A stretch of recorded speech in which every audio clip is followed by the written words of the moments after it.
Each year, Aussies buy 1 million new vehicles, and last year, around a quarter of those were Toyotas, making it the most popular brand in Australia by a landslide. And the most popular powertrain for its passenger and SUV vehicles is the petrol-electric hybrid. So, if you're keen on a Toyota hybrid, and many of you are, which one do you buy?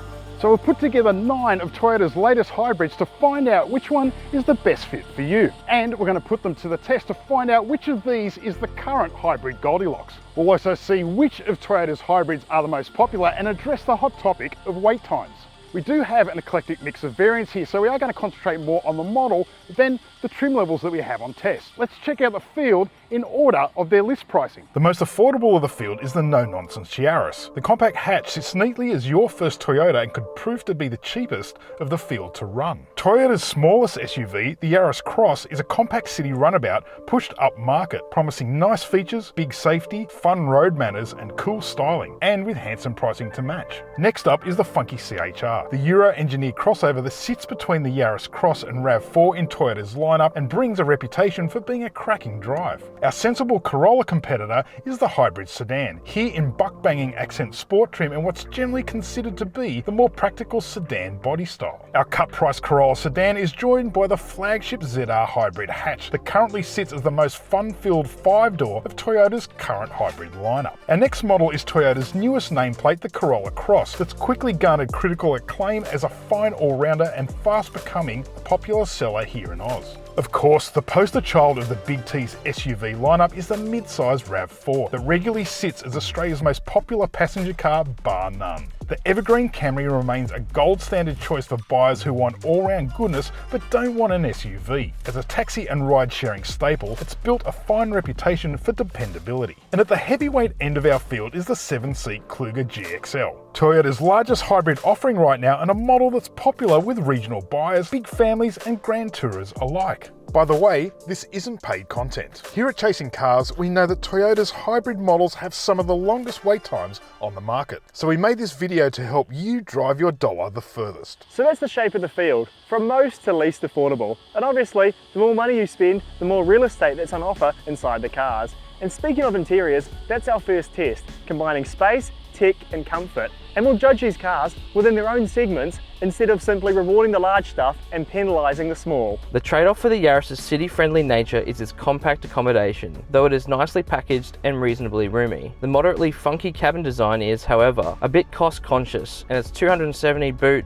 is usable if hardly generous in size. The polarising cabin of the Yaris Cross is a mixed bag. A sense of occasion and large 390-litre boot in front-wheel drive guys are real pluses, though it's only moderately comfy and it's a real squeeze 4 or 5 up. Hard plastics don't do it any favours either. The ageing CHR crossover has a real Euro flair inside, with above average materials against its stablemates, but concessions to sportiness makes it perhaps the field's least practical offering, and second row accommodation is claustrophobic and compromised. It's a real 2-adult, no kids proposition. Our low-grade Corolla 4-door favours workmanlike execution, few frills and little in the way of fanfare, but it's surprisingly roomy and offers decent core comfort, a 2-adult, 3-kid friendly option for those who don't like SUVs. Its huge 470-litre boot makes the Corolla Hatch's 217 litres appear laughable. The ZR grade brings a huge injection of sportiness and possibly the finest front seats of our field. A large 12.3-inch driver's screen and long goodies list make for a real driver-centric experience, if to the compromise of rear accommodation and a paltry boot. Likeable, but not nearly as practical as the 4-door. As the freshest model in our hybrid lineup, the Corolla Cross has a quite contemporary interior execution and features the latest in Toyota's in-cabin tech. Bright ambience, smartly packaged and roomy for its small stature, it's a proper family car with oodles of flexibility and a practical 425-litre boot in front-drive GX form. The hugely popular RAV4 is arguably the gold standard for mid-size SUV goodness, and execution feels a cut above some of Toyota's cheaper models. Its class-leading space extends to its generous 580-litre boot size, and its core interior design remains one of the brand's most mature. But at 4 years old, the RAV4 is starting to date. When it comes to size and spaciousness for not a lot of outlay, the Camry is almost untouchable. It's deceptively comfortable, roomy enough for 5 adults, and offers a huge 524-litre boot. However, it's no spring chicken, and the aging ambience and tech won't win buyers over after a bit of luxury in their Toyota Hybrid. The big daddy of the petrol-electric lineup isn't cheap, and it does reward in cabin. It feels feels solid, incredibly roomy, and there's a level of comfort and class its hybrid stablemates struggle to match. A cramped third row forces a skimpy 241 litre boot, though converted to a 5-seater, this expands to 552 litres. It's a large rig for big families. So now that we're across how these Toyotas fit, it's time to see how well they go.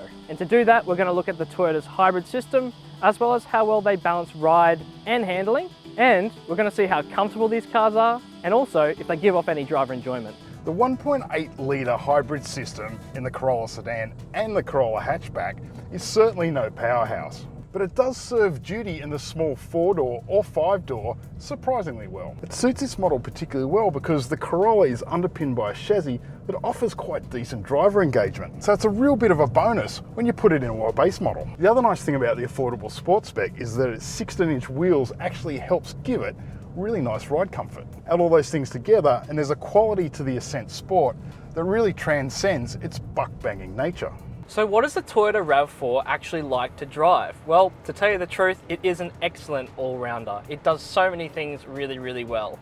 Now the first thing is the engine and powertrain. This car has a 2.5 litre petrol engine that's mated to Toyota's hybrid system.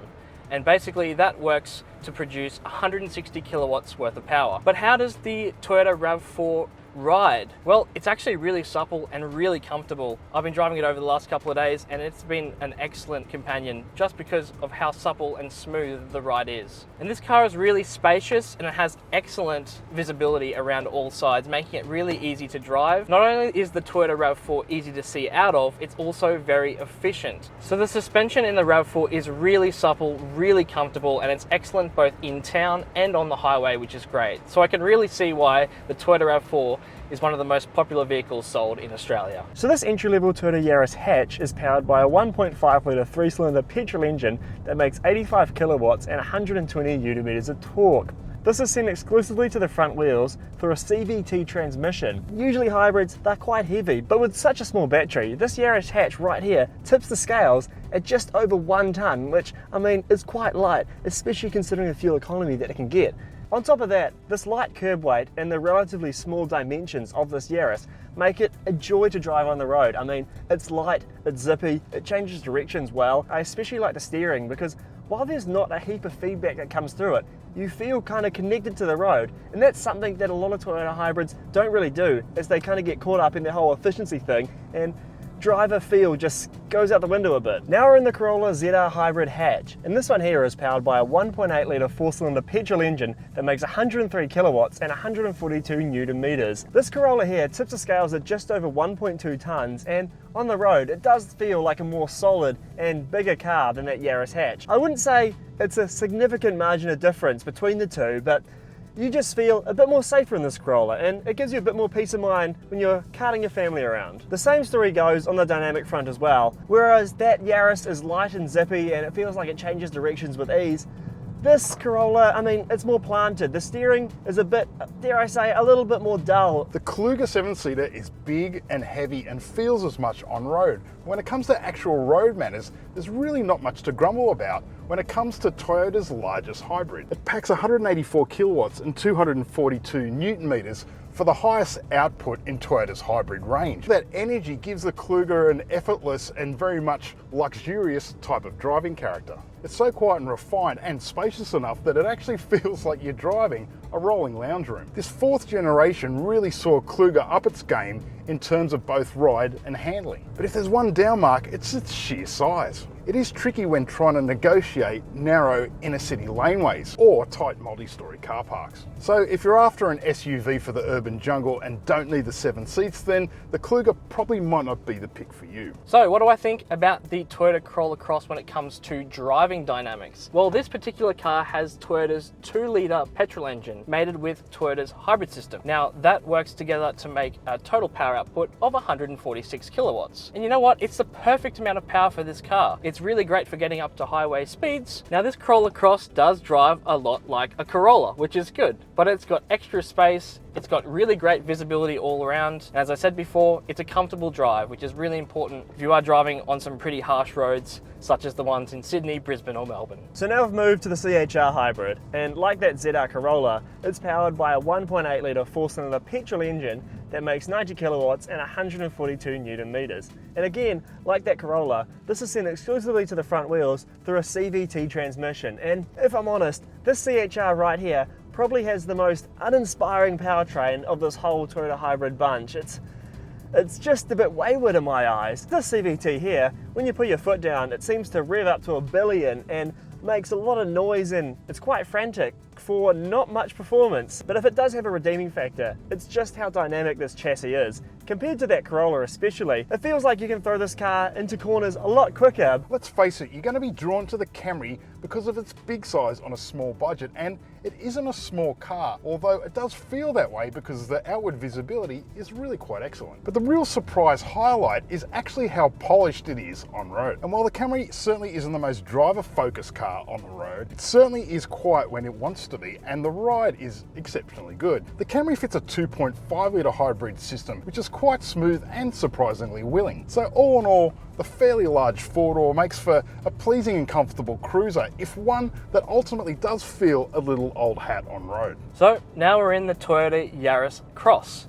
And this car has the smallest hybrid engine of all the Toyota range. It's a 1.5 litre petrol engine mated to Toyota's electric system. It creates just 85 kilowatts of power. Now that power figure isn't too bad for around town, but when you get onto the highway and give it some beans, look, it is a little bit slower and it does feel a little bit underpowered. Now also with this powertrain is a little gripe that I have with the hybrid system, and that is the changeover between the electric only mode and the petrol mode is quite intense and it's not very seamless. I wish it could be a little bit better. But other than that minor gripe, it's actually a really good little car. And in terms of ride and handling, look, this is pretty good, this car. It doesn't ride quite as well as cars such as the RAV4 or the Corolla Cross, but it's fine for around town. It might be a little bit bumpy over some potholes, but other than that, it's not a bad car. The spiralling popularity of Toyota's hybrids comes down to a number of factors, including the relative affordability compared to petrol versions, the fact that you don't have to plug them in, and of course, fuel economy. So how do these Toyotas compare to one another with real-world consumption? Of course, the crucial aspect of our mega test is to see how Toyota's hybrids compare on fuel economy. For this test, each competitor was brimmed at the Bowser and then put through the same 100-kilometre road loop. The loop was split evenly between 50 kilometres of urban driving with occasional stop-start motion at speeds capped at under 70 kilometres an hour. The remaining 50 kilometres of the duration was conducted along an uninterrupted highway at speeds between 90 and 110 kilometres an hour. Combined, these two sectors simulate a genuine combined cycle. The models travelled in convoy and within eyeshot of each other for the sake of consistency. And at the end of the trip, each vehicle was brimmed once again at the same fuel stop to collect an accurate consumption reading. Easily the most frugal was the Yaris, returning a stunning 2.69 litres against a 3.3 litre claim. The Yaris Cross, Corolla Cross and CHR Hybrid all returned consumption in the 3s. The Camry and the RAV4 lobbed into the 4 litre band under their factory claims, as did the Corolla Sedan and Hatch, albeit thirstier than what is advertised. Unsurprisingly, the Kluger proved the thirstiest of the bunch, with its mid-5s economy right on its 5.6 litre claim. While fuel efficiency is a massive drawcard for these Toyota hybrids, performance is downright crucial. And I'm not just talking about the traffic light Grand Prix.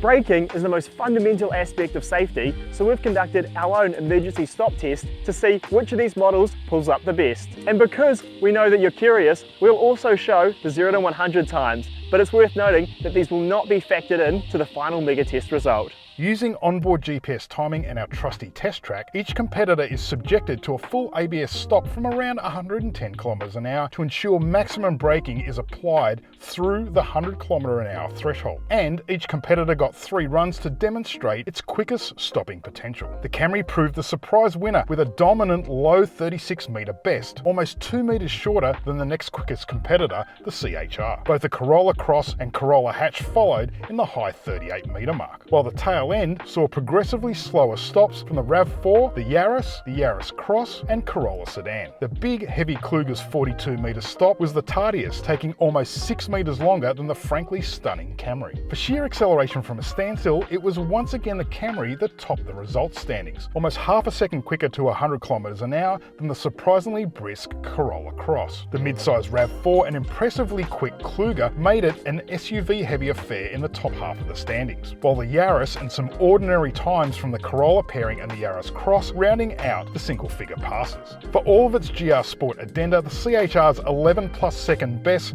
was very leisurely, taking almost 4 seconds longer to reach 100 km an hour than the mighty Camry. Prowess is one thing, but ownership cost remains a huge factor in where Aussie buyers choose to park their investment. This has always been a strong Toyota suit, but how do its hybrid models compare on outlay to keep them in ship shape? As you can see here, there's not much in it when it comes to servicing costs. From the cheapest Yaris to the priciest Kluger, Toyota's entire hybrid lineup is split by just $100 of total outlay over 5 years of ownership. Every model is subject to the same 12 months and 15,000 kilometre servicing intervals, and unsurprisingly, all are covered by the same 5-year unlimited kilometre warranty. When it came to insurance in the last 12 months, this is what the medium budget direct customers spent to comprehensively insure each of these Toyota hybrids. Everybody's situation varies, and your premium may vary based on things insurers take into account, like where you live, how you garage the car, and your driving history. Now that we've dissected Toyota's hybrid lineup, here are the buyers we think are ideally matched to each competitor. With its relative affordability, solid safety tech, and frugal fuel use, the Yaris is our pick for those new to driving. It also sits nicely as a cheap grocery getter, and its small size mean it would be an ideal city runabout. However, it's certainly not the most practical and flexible choice of our lineup. There's a lot to like about the Yaris Cross, especially for single or couple urbanites. But its compact size and inner city friendliness does come at a compromise of practicality for a model that's more funky crossover than it is a properly formed SUV. It's a likeable if niche model and somewhat limited in appeal. The CHR really suits buyers after a bit of design flair and a sense of occasion that most of the rest of this field doesn't come close to matching. And its fun chassis makes it a hoot to punt. But it's not a properly practical SUV like so many of its stablemates are. Definitely one for the urbanites who don't need to ferry around many passengers. Although it might not look nearly as cool as the Hatch, the Corolla Sedan offers a much larger boot and more interior space. It's a good choice for hauling a small family through the city, is comfortable to drive, and would be ideal for singles or couples after no-nonsense practicality. Is it any surprise that the ZR Hybrid Hatch is our pick as the driver's car of the field? It mightn't represent the best value for money in all-round practicality, but the flagship Corolla does prove that Toyota offers petrol-electric power in a fun-to-drive package.